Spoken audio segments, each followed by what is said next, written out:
Tram বাঁচাতে ট্রামে চড়ে শিশু দিবস পালন। 14ই নভেম্বর ভারতের প্রাক্তন প্রধানমন্ত্রী জওহরলাল নেহরুর জন্মদিন উপলক্ষে দেশ জুড়ে পালিত হয় শিশু দিবস। সারা বাংলা জুড়েও যথাযোগ্য মর্যাদায় পালন করা হয় এই অনুষ্ঠান। এর মধ্যেই অভিনবভাবে শিশু দিবস পালন করল কলকাতার কিছু স্বেচ্ছাসেবী সংগঠন, যার মধ্যে অন্যতম ছিল অলোক ফাউন্ডেশন এবং দক্ষিণ হাওড়া মুক্তধারা। ধর্মতলা ট্রাম ডিপো থেকে একটি বিশেষ ট্রামে করে এদিন কলকাতা ঘোরানো হয় 40 জন শিশুকে, যাদের মধ্যে বেশিরভাগই ছিল পথ শিশু এবং যৌন কর্মীদের সন্তান। তাদের নিয়ে ধর্মতলা থেকে ট্রাম যায় শ্যামবাজার পর্যন্ত এবং আবার ফিরিয়ে আনা হয় ধর্মতলায়। শুধু শিশু দিবস পালন নয়, এদিনের এই কর্মসূচির মাধ্যমে সমাজের সামনে বিশেষ বার্তাও দিতে চেয়েছেন উদ্যোক্তারা। সংগঠনের পক্ষে জয়দীপ দে জানান, কলকাতার বুক থেকে বিলুপ্ত হতে চলেছে ট্রাম। এই ট্রাম কলকাতার ঐতিহ্য, একে বাঁচিয়ে রাখতে হবে।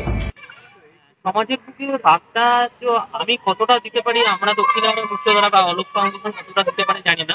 বার্তাটা এইটাই দিই আমরা যে ট্রাম তো এখন তো হেরিটেজ এবং ট্রাম বিলুপ্ত হয়ে যাচ্ছে। আমরা এইটার একটা বার্তা যে ট্রামের বাচ্চাগুলো ঘুরে যাক ঘুরুক এবং মানুষকে একটা বার্তা ট্রামটা থাকুক। ট্রাম একটা ঐতিহ্য, মানে কলকাতার একটা ঐতিহ্য আমি বলে মনে করি। আর শিশু দিবসে সবাইকে আমার প্রত্যেকটা শিশুকে আমার অনেক অনেক প্রণাম এবং শুভেচ্ছা এবং ভালোবাসা।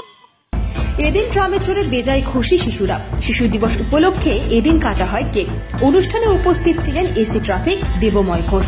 তিনিও আপ্লুত এমন একটা অনুষ্ঠানে এসে। ভবিষ্যতে আরো হোক পথ শিশুদের নিয়ে এমন আয়োজন, এটাই চান তিনি।